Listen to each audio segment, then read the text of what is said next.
Ravi de vous retrouver, mesdames, messieurs, bonjour et bienvenue dans ce journal.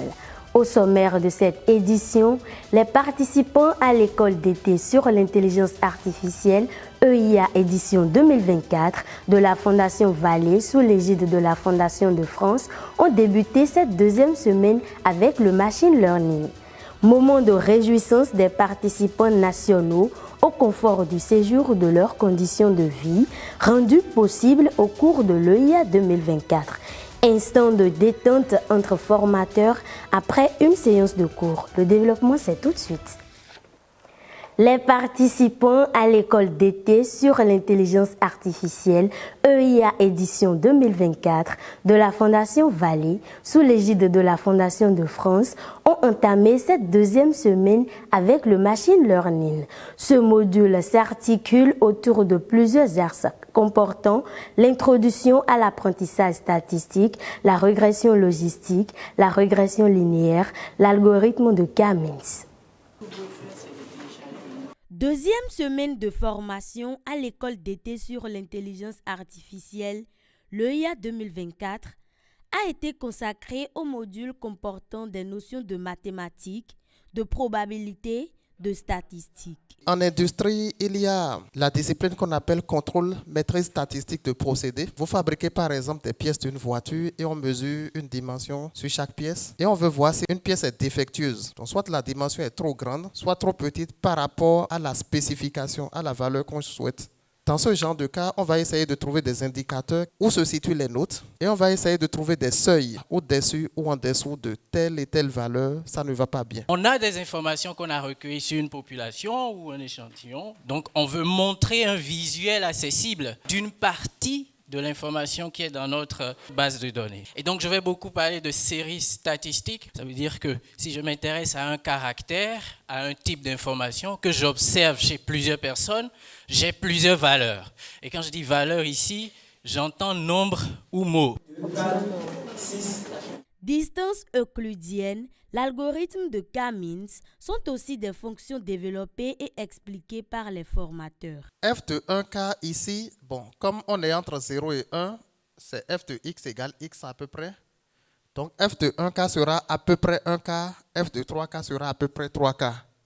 Donc la courbe A pourrait être représentée par un point de coordonnées x égale 1K, y égale 3K. F de 1K, F de 3K. Donc, je fais mon repère où on va vraiment faire le K-means. Et la courbe numéro 1, je vais le représenter par le point A de coordonnées F de 1K, F de 3K. Nous allons calculer la distance de chacun, la distance euclidienne bien sûr, de chacun des 6 points par rapport à A, d'une part, et ensuite la distance de chacun des 6 points par rapport à D, d'autre part. Lorsqu'on fait ça, ça donne ce tableau-là. Donc ici, au niveau de la deuxième ligne, vous avez les distances par rapport à A, et au niveau de la deuxième ligne, vous avez les distances par rapport à D. L'algorithme de K-means qu'on veut dérouler, c'est pour regrouper en fonction des revenus et des scores de dépenses. Pour l'algorithme, ce sont les deux variables qui nous intéressent en réalité. C'est pourquoi on va faire en quelque sorte une copie et mettre ces deux variables-là dans un petit ensemble de données qu'on va appeler Grand Things. Assez de cours ont meublé cette semaine, entre autres la statistique graphique, la régression linéaire, le réseau et neurones et la régression logistique. Avant même d'aller au modèle, vous avez des bases de données, n'est-ce pas? Vous avez des informations. Et dans votre base de données, il y a des valeurs de Y et des valeurs des X, si vous en avez plusieurs. Qu'est-ce qui fait que pour chaque X, Y, j'ai un YI? Quel est le processus qui lie les X aux Y? Quel est le processus de génération de ces données-là? J'ai des données, elles sont venues de quelque part. Donc, mais je ne sais pas d'où, je ne sais pas comment ces données ont été créées, je ne sais pas d'où elles viennent. Donc, dans l'apprentissage supervisé, on est intéressé par le processus F de génération des données. Les éléments X ici, leur projection ici, donc leur prédiction en fait à partir de l'élément X, elle va suivre cette droite-là. Et pour ça, vu qu'on est tous d'accord qu'il n'y a aucune droite qui peut passer par tous ces points. Donc quand cette droite, par exemple, est proche ici, on fait très peu d'erreurs en se disant, pour le point qui est là, je considère que la prédiction c'est ça, on fait vraiment très peu d'erreurs. Donc le modèle qu'on aura trouvé et la vraie donnée qu'on a dans notre dataset sont très proches, donc l'erreur est petite.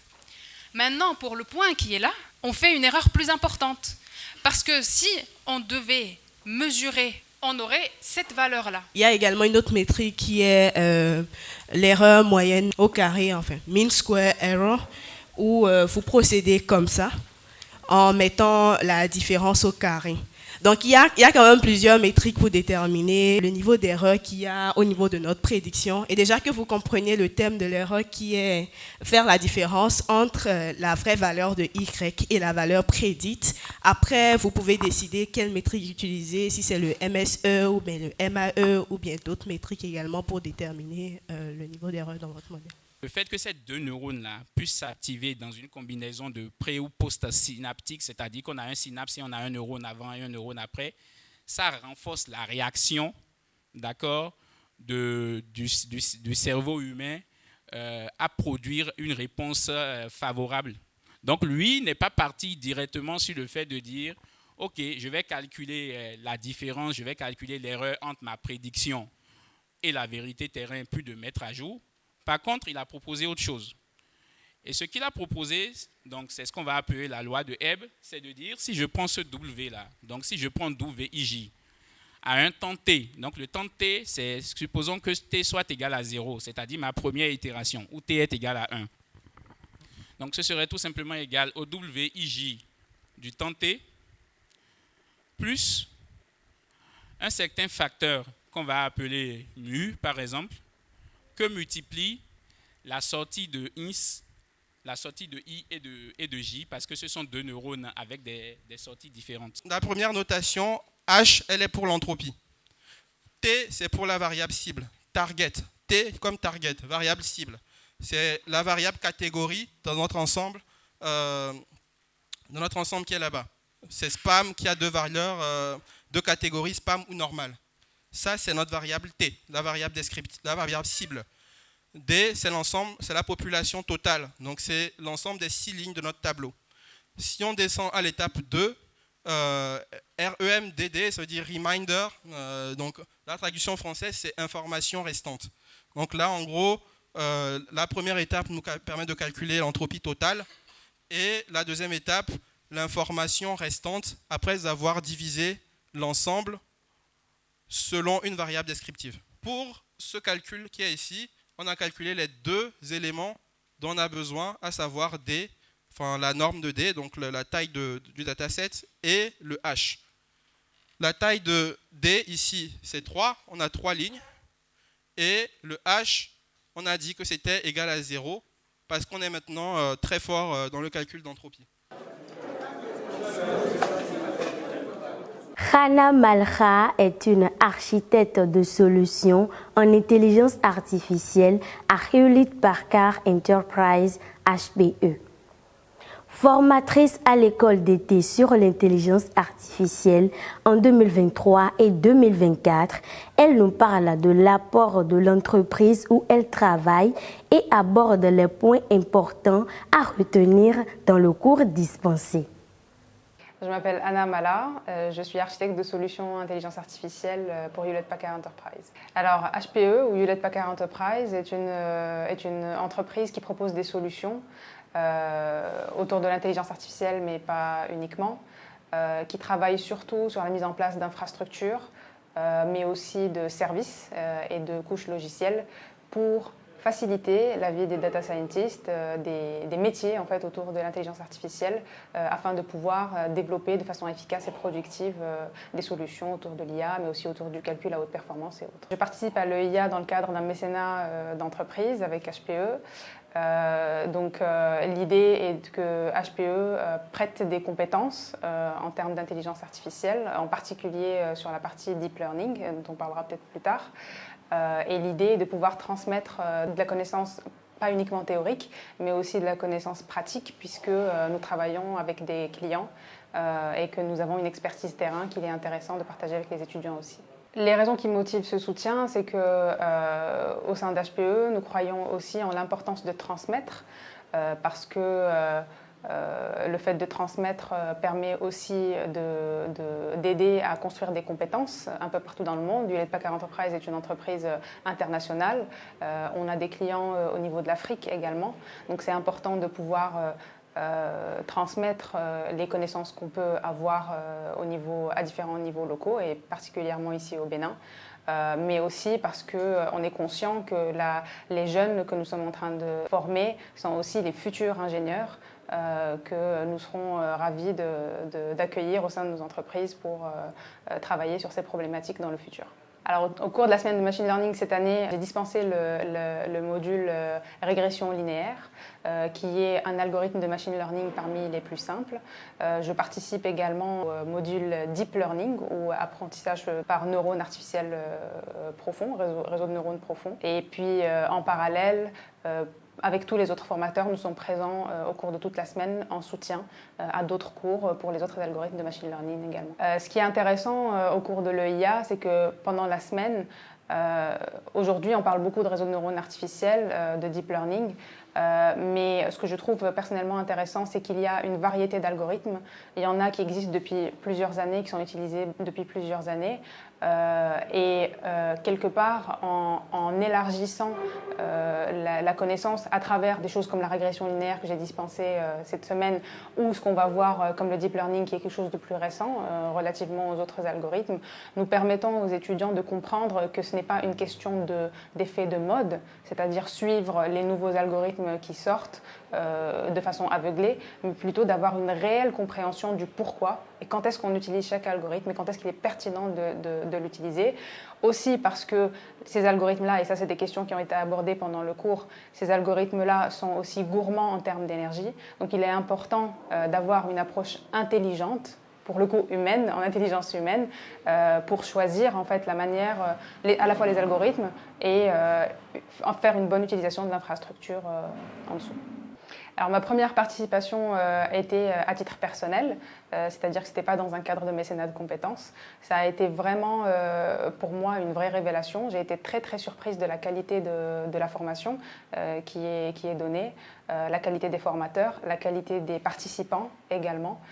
J'ai été aussi très surprise de voir la diversité des participants, c'est-à-dire qu'on n'avait pas spécialement les profils classiques de majorant au bac ou dans une grande école, mais il y avait vraiment une diversité et la sélection se fait principalement sur critères de motivation.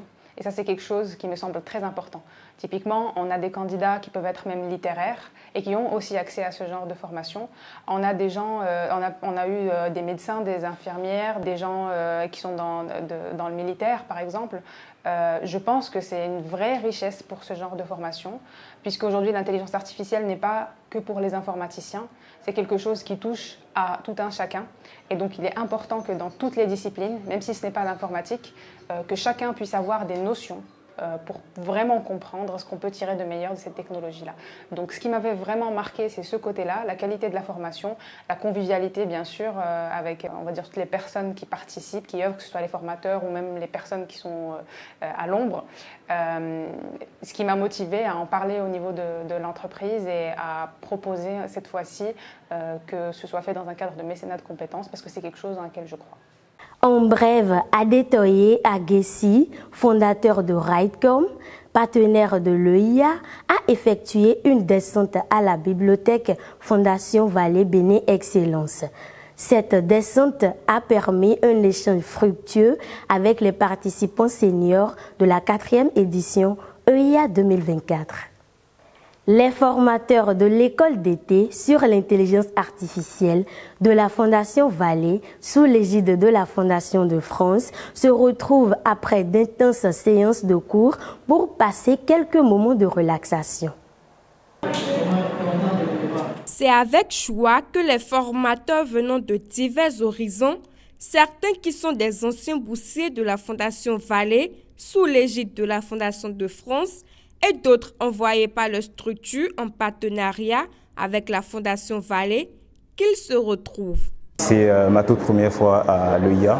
Je dispense un module dans le machine learning, notamment le NLP. Et nous allons accompagner les apprenants dans le développement d'une application et d'un modèle de résumé de test. J'avais eu à participer en tant que lauréate à l'édition 2023 et cette année j'ai eu la chance de faire partie de cette formidable équipe de formateurs où je vais intervenir dans la 4e semaine qui concerne la semaine des projets. Et le projet sur lequel j'interviens beaucoup plus, c'est le projet de la reconnaissance faciale. Je suis à ma 2e participation à l'école d'été en intelligence artificielle. J'accompagne les professeurs dans la dispense des cours de machine learning et je supervise également un projet de la semaine de projet d'application. En dehors des cours dispensés par ces experts en IA et autres, il y a aussi des sujets relations qui font objet de leur discussion. Avec les autres formateurs, j'arrive à m'intégrer, on discute bien et c'est la joie totale. Je peux être que content de participer à cette belle initiative qui regroupe, les talents dans l'intelligence artificielle. C'est une opportunité où on rencontre d'autres formateurs venus d'autres horizons et qui nous apportent. Et également le fait de dispenser des cours à des passionnés de l'intelligence artificielle, c'est quelque chose de très bien. Je souhaite continuer à accompagner l'événement de l'EIA les années prochaines et essayer de continuer à proposer des projets encore plus ambitieux et plus innovants pour le reste des éditions à venir. Segbedji Junior Goubalan est docteur en intelligence artificielle, data scientist et header chez Philips Healthcare. Formateur à l'EIA, il nous présente la structure dans laquelle il travaille et en quoi consiste le mécénat de compétences. Je suis Segbedji Junior Goubalan, docteur en intelligence artificielle, data scientist et head AI chez Philips Healthcare. Alors, je travaille chez Philips Healthcare qui est une compagnie néerlandaise qui développe des solutions dans le domaine de la santé et du soin personnel. Et donc dans le domaine de la santé, plus précisément, tout ce qui concerne l'imagerie médicale de façon générale. Le mécénat de compétences est une initiative qui permet aux entreprises de mettre à la disposition de fondations et de structures reconnues d'intérêt public ou d'utilité publique leurs ingénieurs afin qu'ils puissent travailler pendant une période déterminée sur une tâche que la dite fondation ou la dite structure leur aurait adressée. Le module sur lequel j'ai été appelé à faire une présentation, c'est l'introduction à l'apprentissage profond et plus précisément tout ce qui touche les réseaux de neurones. De façon générale, ce qu'il faut retenir, c'est que l'apprentissage profond, c'est aujourd'hui le modèle ou la stratégie d'entraînement en matière d'apprentissage automatique qui permet de réaliser une grande variété de tâches avec des résultats très impressionnants, que ce soit dans le domaine de la vision, du traitement de langage ou le traitement tout simplement de données de façon générale. Les performances obtenues avec les réseaux de neurones permettent d'entrevoir en fait de très belles perspectives. Et l'idée de ce module, c'était d'enseigner les concepts fondamentaux liés à l'apprentissage profond.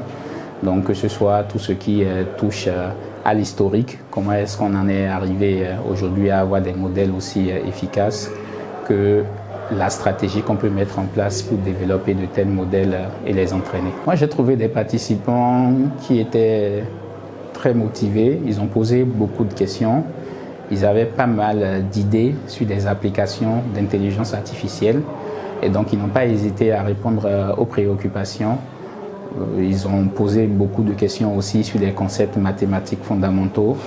Moi, je trouve que dans l'ensemble, c'était plutôt très bien. Alors, ma conclusion, c'est d'abord un grand merci à la Fondation Vallée et à l'ONG Bénin Excellence pour la qualité du travail qui est fait. Il y a beaucoup de travail, ça se voit.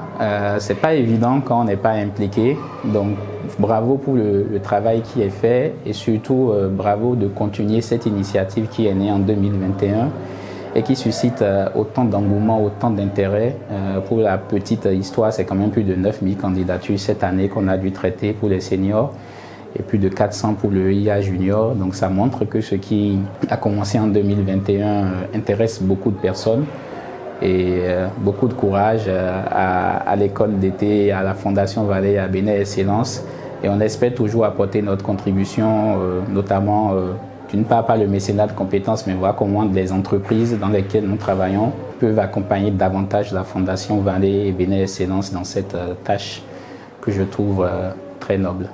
Les participants nationaux se réjouissent face au confort de leur séjour rendu possible au cours de l'EIA grâce à la Fondation Vallée et Bénin Excellence avec l'appui du Programme des Nations Unies pour le développement PNUD. La participation à l'école d'été sur l'intelligence artificielle de la Fondation Vallée sous l'égide de la Fondation de France, édition 2024, constitue un levier de vitesse pour l'insertion professionnelle de ses participants. La formation à l'EIA, tout se passe très bien. Nous sommes à la deuxième semaine de cette session de l'EIA 2024 et tout s'est bien passé durant la première semaine qui était consacrée à la programmation en Python. Cette semaine, on a commencé avec la découverte et le fonctionnement de certains modèles d'apprentissage non supervisé comme le K-MINSC. Cette semaine, c'est par rapport au machine learning. La formation elle se passe bien avec de bons formateurs et nous avons eu la chance de connaître ces conférenciers formateurs qui viennent de très loin pour nous former. Dans une ambiance de convivialité et de fraternité, les participants résidant à l'internat créent entre eux des liens amicaux et se trouvent dans les meilleures conditions d'apprentissage. La Fondation a mis quand même le nécessaire pour que nous puissions être hébergés dans de bonnes conditions. Nous avons un endroit où dormir et de quoi subvenir à nos petits besoins. L'ambiance aussi à l'intérieur est bonne, nous sommes bien nourris, bien logés, donc tout va bien. Nous mangeons très bien, on mange 3 fois par jour. Les repas sont bien servis, c'est bien préparé, bien cuisiné. Tous ceux qui nous servent également ont vraiment un style vestimentaire correct. Pour cette belle initiative mise en place par la Fondation Vallée, sous l'égide de la Fondation de France, avec l'appui du Programme des Nations Unies pour le développement, les participants de la 4e édition à l'EIA 2024 mesurent pleinement la portée de cette opportunité. Je dirais un grand merci à la Fondation Vallée qui m'a permis d'être ici en fait.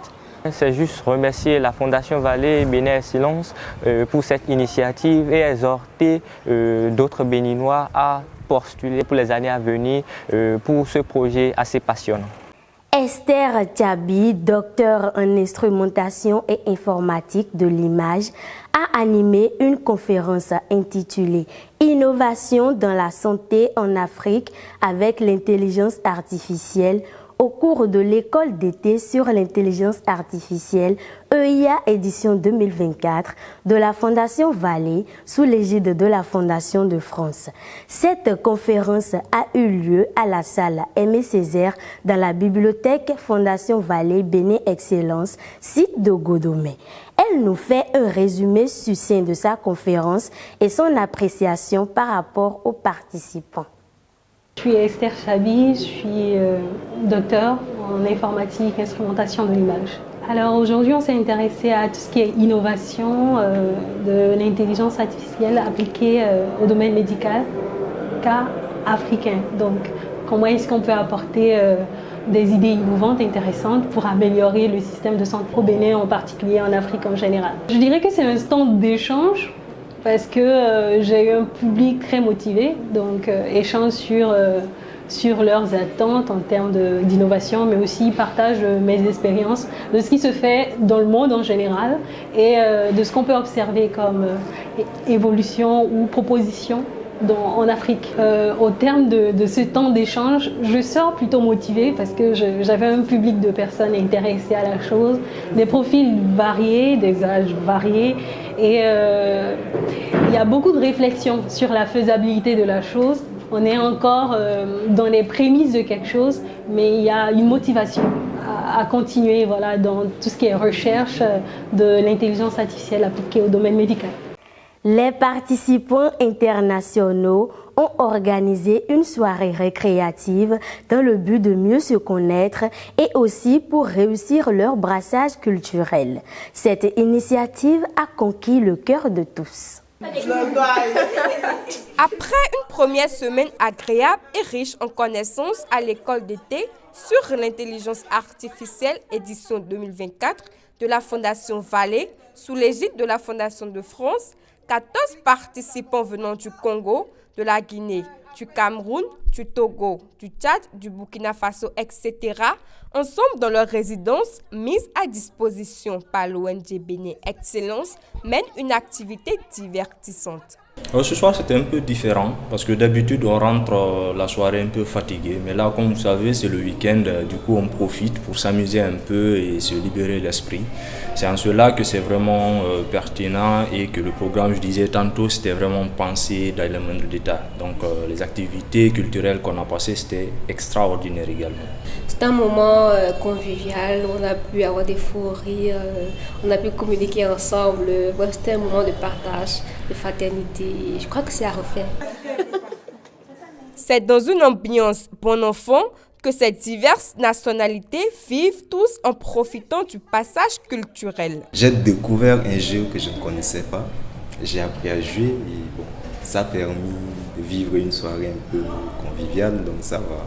C'est super. Ça nous a permis de se rapprocher, de se connaître un peu plus et c'était amusant, je trouve.